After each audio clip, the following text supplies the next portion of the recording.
வணக்கம்.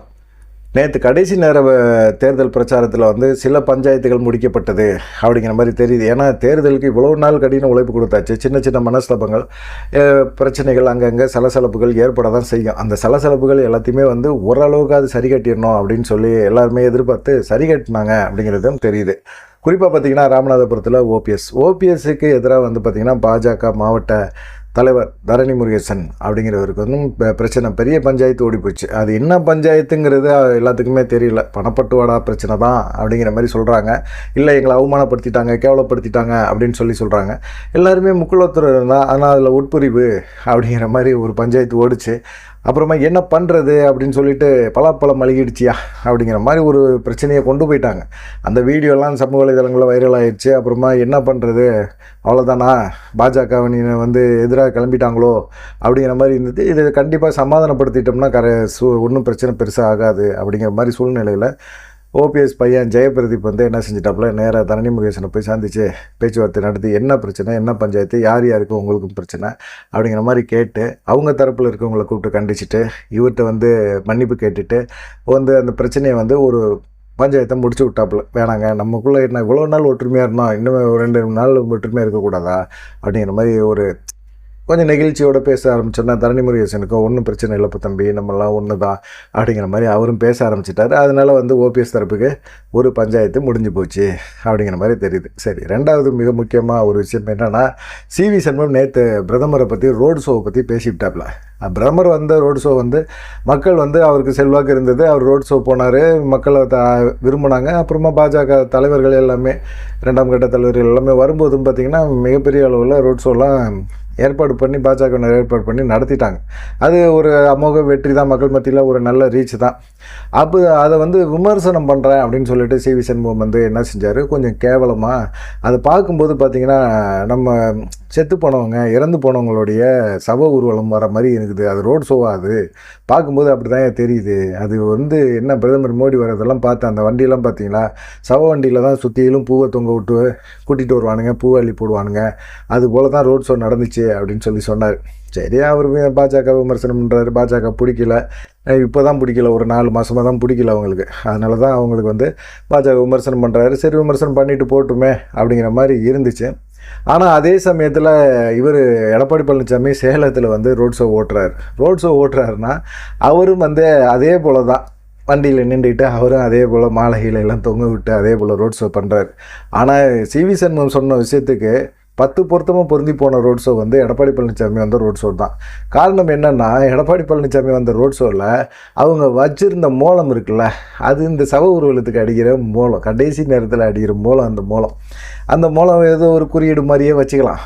அது இதான்ப்பா உங்களுக்கு கடைசி அப்படிங்கிற மாதிரி கூட வச்சுக்கலாம். நம்ம அதை ஒன்றும் செய்யவே முடியாது. ஏன்னா அந்த ரோடு ஷோவை பார்த்தவங்களுக்கு கண்டிப்பாக சிவி சண்முகம் சொன்ன அந்த வார்த்தை கடைசி கடைசி ஊர்வலம் அப்படிங்கிற மாதிரி இருந்துச்சு அப்படின்னு சொல்லி பிரதமர் மோடிக்கு விமர்சனம், அந்த இது தவிர்க்கவே முடியல. அந்த வார்த்தை அந்த ரோடு ஷோவை பார்க்கும்போது கண்டிப்பாக எல்லாத்துக்கும் தெரிய தான் ஆரம்பிச்சிது.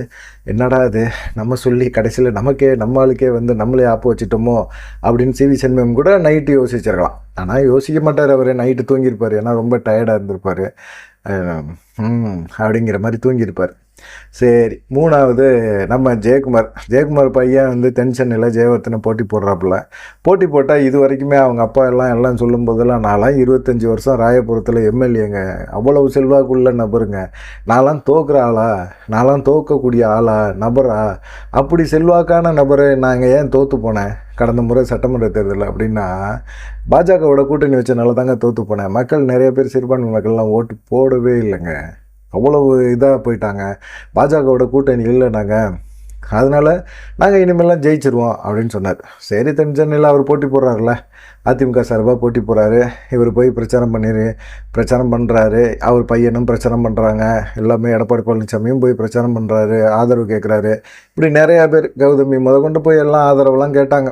சரி, கேட்ட பிறகு இவ்வளவு பிரச்சாரம் பண்ணியாச்சு, இவ்வளவு பேர் ஆதரவு பண்ணியாச்சு, ஜெயக்குமார் பையன் அப்படிங்கிற ஒரு மிகப்பெரிய ஒரு பிம்பம் இருக்குது. அது இல்லாமல் ஜெயக்குமார் அந்த தொகுதியில் போய் தான் பையனுக்காக கடினமான பிரச்சாரம்லாம் பண்ணியிருக்கிறாரு. இதுக்கு அப்புறமும் அவருக்கு நம்பிக்கை இல்லை, நம்ம ஜெயிச்சிருவோமா தோற்றுருவோமா அப்படிங்கிற ஒரு பயம் அவர் அடிமனசில் இருந்துக்கிட்டே இருந்தது. அந்த பயம்தான் என்ன செய்யுதுன்னா கடைசி நேரத்தில் வந்து ஒரு தொழில்நுட்பம் ஏஐ மூலமாக ஜெயலலிதா வந்து ஜெயவர்தனுக்கு வந்து ஓட்டு கேட்குற மாதிரி ஒரு தொழில்நுட்பத்தை பயன்படுத்தி இது மாதிரி நான் வந்து கல்யாணம் அவருக்கு ஜெயவர்தனுக்கு நான் தான் பண்ணி வச்சேன், நான் தான் அவருக்கு வந்து நாடாளுமன்றத்துக்கு போகிறதுக்கு எம்பி சீட்டு கொடுத்தேன், இப்போ அவருக்கு ஆதரிங்க அப்படிங்கிற மாதிரி வந்து ஜெயலலிதா ஏஐ மூலமாக தொழில்நுட்பத்து மூலமாக பேசுகிற மாதிரி ஒரு ஆடியோ வந்து வீடியோ வந்து வெளியிட்டிருந்தாங்க கடைசி நேரத்தில்.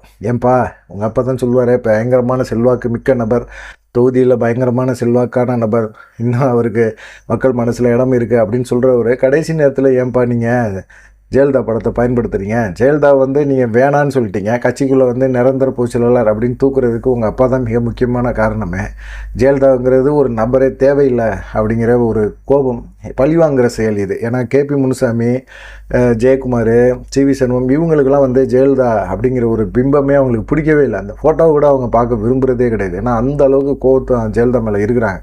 அதனால் நிரந்தர பொதுச்செயலாளர் அப்படின்னு சொல்லி ஜெயலலிதா இருக்கவே கூடாது. ஆனால் ஜெயலலிதா பேரை வந்து நம்ம பயன்படுத்திக்கலாம், ஆனால் வந்து பேசுனது வந்து அப்படியே நிப்பாட்டிக்கணும், பேச்சோடு நிப்பாட்டிக்கணும் அப்படிங்கிற மாதிரி எண்ணத்தில் தான் அவர் இருந்துகிட்டே இருந்தார்.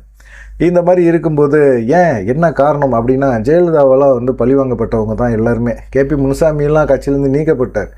ஓபிஎஸ் தர்மயுத்தம் நடத்துகிறாரு அப்படின்னு தெரிஞ்சோடனே திரும்ப நமக்கு ஒரு வாய்ப்புடா அப்படின்னு சொல்லி ஒடியாந்து, ஓபிஎஸ் எல்லாம் கூப்பிடவே இல்லை, அவருக்கு வந்து ஒடியாந்து கேபி முனுசாமி அண்ணா நீங்கள் செய்கிறது சரிண்ணா அப்படின்னு ஆதரவு கொடுத்தாரு.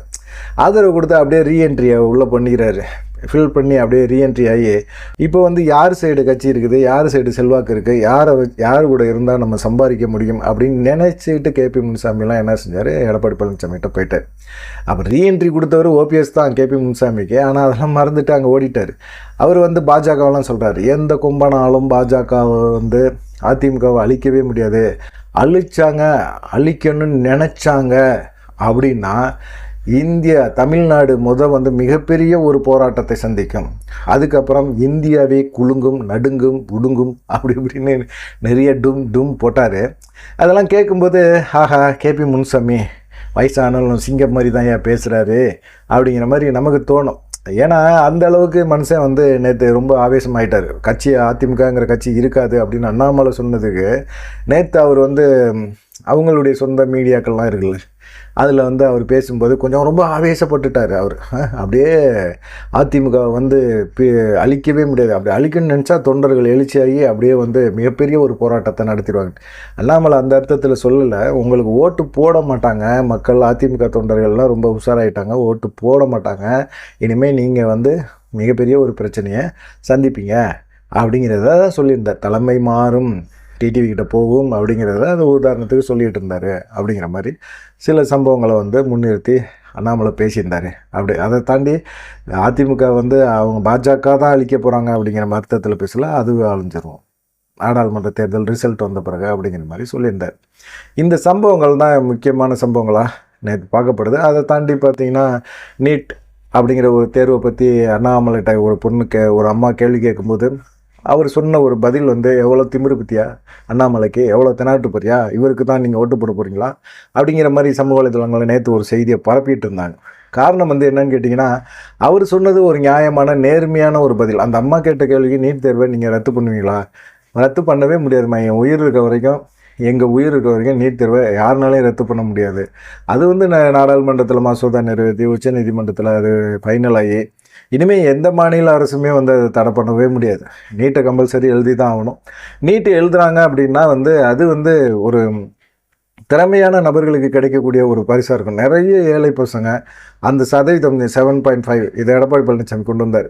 இந்த சதவீதங்களை வச்சு நிறைய ஏழை மாணவ மாணவிகள், அரசு பள்ளியில் படிக்கிறவங்க எல்லாருமே நிறைய பேர் டாக்டர் ஆகிட்டுருக்காங்க. அதெல்லாம் பார்க்கும்போது நீட் தேர்வு கண்டிப்பாக அவசியமாக இருக்குது. இது வந்து புரியுது, இப்போ தான் வந்து இந்த சாமானிய மக்களுக்கும் நடுத்தர மக்களுக்கும் இந்த மாதிரி ஒரு விஷயம் இருக்குது அப்படிங்கிறது ஒரு புரியுது. நீட் தேர்வு எழுதுனா நம்ம வந்து எம்பிபிஎஸ் சொல்லலாம், டாக்டர் ஆகிடலாம். முதல்லாம் பார்த்திங்கன்னா மார்க்கின் அடிப்படையில் கொடுக்குறேன் அப்படின்னு சொல்லிட்டு கண்டிப்பாக வந்து பணக்காரர்கள், அதுவும் பார்த்திங்கன்னா டிஆர் பாலாஜி மெடிக்கல் காலேஜ் அதுதான் வந்து அண்ணாமலை மென்ஷன் பண்ணார். இந்த மாதிரி நபர்கள் எல்லாருமே ஏகப்பட்ட கோடிகளை சம்பாரிச்சாங்க. கோடிகள் வச்சுருக்கவன் அவன் பையன் பாஸ் பண்ணிட்டான் அப்படின்னா கோடிகளை கொடுத்து, இல்லை அவங்க நிலத்தை வாயில் எதையாவது விற்று அவங்க படிக்க வச்சிடறாங்க. அவன் டாக்டர் ஆகி அவன் சம்பாதிக்க ஆரம்பிச்சிருவான். ஏழைகளுக்கு வந்து அது ஒரு கனவு. டாக்டருங்கிறது ஒரு கனவாகவே போயிட்டே இருந்தது. நீட் வந்த பிறகு கண்டிப்பாக இது பிரச்சனையே கிடையாது. ஏழை மாணவர்களும் படிக்கிறாங்க. அதனால் நாங்கள் கண்டிப்பாக நீட்டை ரத்து பண்ண மாட்டோம்.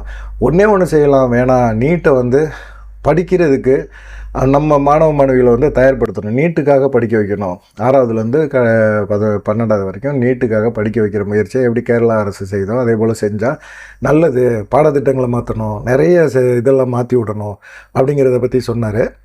அதை தாண்டி பார்த்திங்கன்னா நீட்டுனால நிறைய மாணவ மாணவிகள் வந்து தற்கொலை பண்ணிக்கிறாங்களே அப்படின்னா இது அரசு மேலே தான் குற்றம். இது தற்கொலைக்கு தூண்டுறாங்க. அவங்களுக்கு டாக்டர் அப்படிங்கிறது மட்டும்தான் ஒரு தொழில் அப்படிங்கிற மாதிரி நினைக்கிறாங்க. டாக்டர் படிப்பு தான் மிக சிறந்த உயர்ந்த படிப்பு அப்படிங்கிற மாதிரி அவங்கள நினைக்க வைக்கிறாங்க. அதுவே தப்பு. நமக்கு வந்து பசங்களுக்கு வந்து நம்மளும் அந்த மாதிரி ஒரு பாடத்திட்டம் தாண்டி நிறைய மிகப்பெரிய ஒரு பொறுப்பெல்லாம் இருக்குது அப்படிங்கிற மாதிரி ஒரு விஷயத்தை வந்து யாருமே புரிஞ்சிக்கவே இல்லை அப்படின்னு சொல்லி அண்ணாமலை சொல்லிகிட்டே இருந்தார். அப்படி நான் வந்து இங்கே போலீஸ் கமிஷனராக இருந்திருந்தேன் அப்படின்னா இந்த தற்கொலைகளுக்கு காரணம் மாநில அரசு அப்படின்னு சொல்லிட்டு ஸ்டாலின் ஐயாவே கைது பண்ணி உள்ளே போட்டிருப்பேன் அப்படிங்கிற மாதிரி அதிரடியாக பேசியிருந்தார். அதே மாதிரி இப்போ கைது பண்ண முடியாது.